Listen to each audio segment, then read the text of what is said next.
Racikan Berita. Maka selanjutnya sebelum tanya jawab, izinkan saya mengundang dan memohon kesediaan, mohon maaf dibatasi 6 orang ya. Pertama saya ingin undang Dr. Roy Suryo yang diberi mic, tapi tolong dibatasi 3 menit ya. Kalau lebih sedikit 5 menit. Khusus Dr. Roy Suryo ini bisa menjelaskan secara akademik, secara ilmiah tentang kecurangan yang bersifat terstruktur, sistematis dan masif. Silakan Mas, cukup duduk saja. Prof ya, terima kasih. Prof Din. Assalamualaikum warahmatullahi wabarakatuh. Salam sejahtera untuk kita semuanya. Om Swastiastu. Salam sejahtera. Baik, pada siang hari ini karena waktunya sangat singkat, tetapi saya ingin memastikan bahwa yang pertama, saya bukan lagi politisi karena masih banyak orang yang salah mengira saya masih bagian dari salah satu partai. Tidak ya. 3 tahun saya sudah pamit baik-baik dari partai dan alhamdulillah menyelesaikan studi, dan di sini ada guru saya, Prof. Hafid Abbas, ini penguji saya. Jadi yang intinya begini, mulai dari saat awal pemilu ini, saya sangat menyesalkan sebagai seorang pemerhati teknologi telah banyak digunakan teknologi, ini yang paling penting, untuk berbuat curang bahkan jahat pada pemilu kali ini. Salah satunya adalah teknologi yang mungkin tidak kelihatan pada teman-teman semua, tapi saya pakai juga waktu itu dipakai pada saat debat. Nah, ini saya pakai ini. Jadi ketika waktu itu saya menyebut ada salah satu cawapres yang menggunakan alat bantu, ya, kita harus mulai dari situ, karena itu sudah dimulai teknologi digunakan untuk berbuat curang. Ironisnya, semakin jahatnya, fakta yang saya sampaikan pada saat itu, yaitu saya menunjukkan ada digunakan alat bantu, telah berbuat laporan ke kepolisian. Jadi saya pun dalam posisi sekarang dilaporkan. Tapi nggak apa-apa, itu tetap saya hadapi karena itu bagian dari perjuangan. Nah, itu fakta. Karena itu fakta. Dan itu dipakai pada 2 kali penampilannya. Yang satu ketika waktu itu masih dipakai di atas, dan yang kedua ketika tidak kelihatan.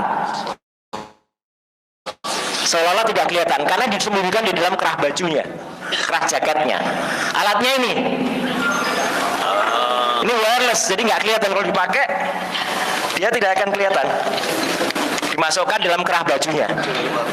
Ya, ini karena ini kerah baju kelihatan. Tapi kalau dia jaketnya dibikin berdiri, maka itu tidak kelihatan. Yang kedua adalah sekarang sudah mulai perhitungan suara. Dan salah satu teknologi yang dipakai adalah teknologi yang namanya OMR, Optical Mark Reader, atau OCR, Optical Character Recognizer. Seolah-olah teman-teman media juga dibuat takjub dengan teknologi. Itu teknologi kuno. Sudah diciptakan sejak 110 tahun yang lalu. Jadi pada saat itu ada fisikawan Jerman, Emanuel, yang menemukan itu, dan itu di kampus-kampus, saya kira banyak petinggi kampus di sini, mantan itu sudah pakai, itu sudah lama, lebih dari 10-20 tahun yang lalu. Tapi kenapa sangat konyol ketika dipakai sekarang? Kalau tidak ada unsur tertentu yang di dalamnya. Artinya apa?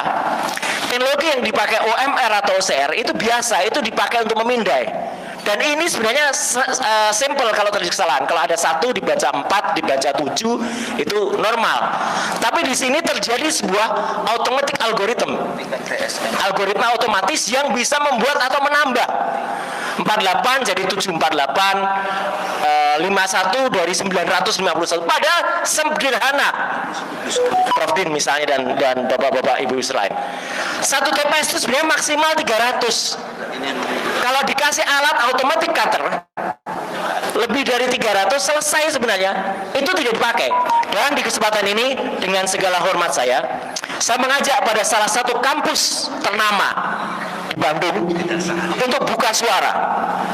Karena di balik Sirekap sebenarnya ada kampus di Bandung itu yang menemukan itu Sirekap itu atau membuat itu 4 tahun yang lalu pada tahun 2020 ketika digunakan di pilkada. Salah satu tokoh penemunya sekarang menjadi wakil rektor di situ. Ayo bicara. Para peneliti, para kampus jangan diam saja. Jangan mau kampus atau institusi itu dituduh di balik ini, karena sistem yang sedang terjadi desainnya yang salah dan bukan dari kampus itu. Tapi saya merasa terhina, ini yang terakhir, dua institusi yang sekarang ada yaitu Bawaslu dan KPU ini seolah-olah menutup mata atau menjadi pelindung dari kecurangan ini. Bahkan Bawaslu mengatakan trial and error ini biasa. Masya Allah, pemilu yang menggunakan teknologi dan 247 rakyat kita terganggu dalamnya masih dimungkinkan trial and error. Ini, nah betul Pak, saya tidak sampai hati menggunakan kata sinting tadi ya. Tapi itu betul. Jadi itu keterlaluan. Tidak boleh, apalagi itu menggunakan APBN, menggunakan uang rakyat, uang kita yang dipakai di situ. At last dan not least, saya menolak keras statement salah satu komisioner KPU pada konferensi pers kemarin, Prof. Din, yang mengatakan semua data ada di dalam negeri. Tidak. Sistem IT KPU sekarang didaftarkan pada alibaba.com. Buktinya ada. IP yang ada itu terletak di Singapura. Beberapa kawan lain menyatakan ada juga di China, ada juga Perancis. Datanya itu ada di cloud. Teman-teman semua kalau naruh data di cloud, berani sumpah kalau data di cloud itu ada di Indonesia. Tidak, data di cloud itu tidak di Indonesia. Dan itu melanggar Undang-Undang PDP, Perlindungan Data Pribadi nomor 27 tahun 2022. Saya kebetulan ikut membuat Undang PDP itu. Semua objek vital data harus ada di Indonesia. Dan kalau KPU tidak mau diaudit, dia melanggar Undang-Undang nomor 14 tahun 2008 tentang keterbukaan informasi publik. Jadi, himbauan saya terakhir, saya ajak para akademisi, kalau di situ apa ya Pak, untuk bangkit dan bersuara. Kita dorong gerakan moral 100 tokoh ini untuk menyelamatkan bangsa ini. Sekian, terima kasih. Wassalamualaikum warahmatullahi wabarakatuh. Waalaikumsalam warahmatullahi wabarakatuh. Saya kira soal pemakzulan tadi gunakan istilah apa? Penggulingan, apalagi pemunduran. Kelihatannya bahasa Indonesia tidak terlalu kaya untuk menyatakan pikiran kami itu. Kami semua bersepakat gitu. Mas Roy, ini melanjuti masalah kasus apa curang ya. Yang pertama masalah aplikasi Sirekap itu, Mas. Tolong Mas berikan solusinya kepada penonton kita. Ya, yang jelas bahwa Sirekap itu harus diaudit atau kalau perlu kemudian dibongkar, diteliti atau dipidanakan orang yang membuat kecurangan dengan Sirekap. Kenapa? Sirekap ini sebenarnya adalah aplikasi yang dulu memang pernah digunakan pilkada dan itu baik-baik saja. Diboleh teman-teman kita di kampus ternama di Bandung, ya, dan sekarang mereka pun sebenarnya dalam posisi sebenarnya ya kayak terpasung gitu. Karena apa? Karena ada oknum yang kemudian melakukan modifikasi ya dari backdoor di dalamnya. Bahkan Sirekap yang terakhir ini adalah sudah melanggar Undang-Undang PDP, Perlindungan Data Pribadi, ya, karena menggunakan hosting atau katakanlah itu menggunakan cloud yang posisinya ada di Singapura. Jadi itu jelas melanggar, ya. Jadi saya ibaratnya benar-benar meminta ya kepada tim yang independen untuk kemudian melakukan audit investigasi atau audit forensik terhadap Sirekap, dan tidak boleh KPU menolak karena anggaran yang digunakan adalah anggaran negara. Ya, itu uang rakyat. Kalau dia menolak, dia melanggar Undang-Undang Nomor 14 tentang keterbukaan informasi publik karena penggunaan uang negara. Jadi ini harus kemudian diteliti, kemudian dibongkar, diuji forensik, dan yang penting dari itu semua adalah gunakanlah hanya perhitungan yang resmi, yaitu form C1 plano atau C1 hasil.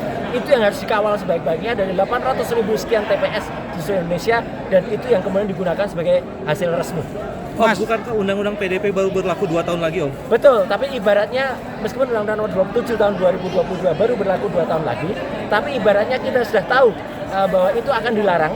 Kenapa kita melakukan itu? Kenapa kita melewati jalan yang dilarang itu? Jadi ini kan sebenarnya sebuah keniscayaan juga. Dan meskipun katakanlah baru berlaku Oktober, nanti ketika ada presiden baru yang dilantik juga 20 Oktober, undang-undang itu sudah berlaku. Jadi artinya kan jangan kita hanya berpikir letterlek saja, undang-undang belum berlaku terus nggak bisa diterapkan. Harus bisa. Kalau kita berpikiran jernih, kalau kita berpikiran baik, kita husnuzon, ya maka itu bisa digunakan. Jangan kemudian kita malah sudah jelas itu dilarang, sudah jelas itu melanggar, tapi tetap dipakai. Mas, ini kan sifat dari Jokowi ini kan apa yang diucapkan pasti beda aplikasi. Gimana tuh Mas? Ya, menghadapinya? Itu mungkin lebih cocok orang psikolog yang kemudian menganalisa atau bahkan pakar kesehatan lah yang menganalisa. Tapi kalau menurut saya adalah apa yang salah menurut teknologi ya jangan kemudian diteruskan. Dan saya yang paling tidak rela adalah teknologi digunakan untuk mendukung kejahatan. Ya. Kenapa saya bilang mendukung kejahatan? Mulai dari debat Capres yang beberapa tahun lalu ya, debat Capres dan Cawapres itu. Sudah ada teknologi yang digunakan untuk kejahatan. Artinya ada alat-alat bantu yang dipersiapkan. Ya bahkan saya dituduh menyebarkan hoax padahal itu fakta. Ya, KPU pun akhirnya kan meralat gitu. Yang tadinya 3 meg akhirnya hanya menjadi 1 meg. Dan yang terakhir seolah-olah dia lepas bebas tanpa alat. Padahal ada alatnya juga gitu ya. Hanya sayang waktu itu tidak kemudian dilakukan pemeriksaan karena pihak dari yang harusnya memeriksa mengatakan tidak mungkin memeriksa seorang calon yang dia masuk dalam kategori anak seorang pejabat negara. Jadi kan ini kan konyol sekali. Artinya kalau saya concernnya terhadap teknologi, ya jangan teknologi digunakan untuk kejahatan, termasuk Sirekap yang malah bisa digunakan untuk kejahatan, untuk mendorong orang melegitimasi kekuasaan yang sebenarnya itu salah.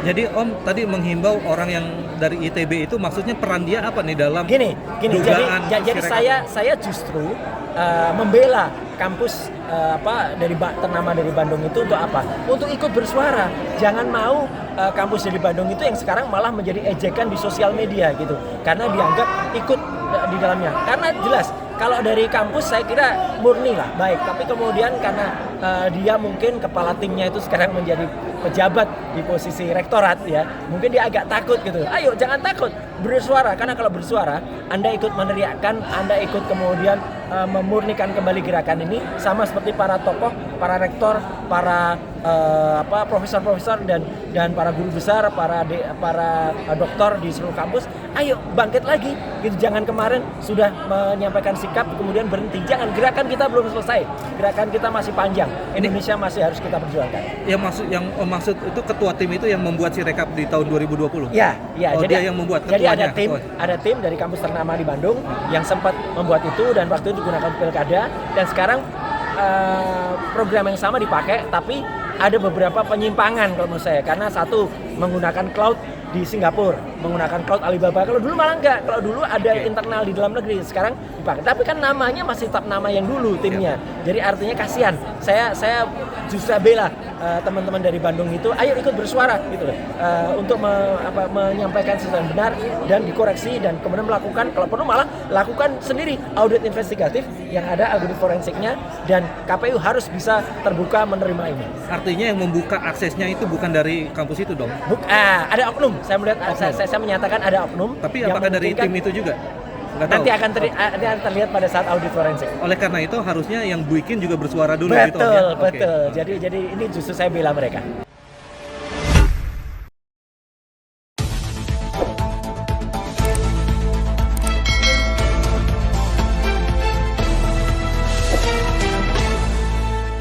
Racikan Berita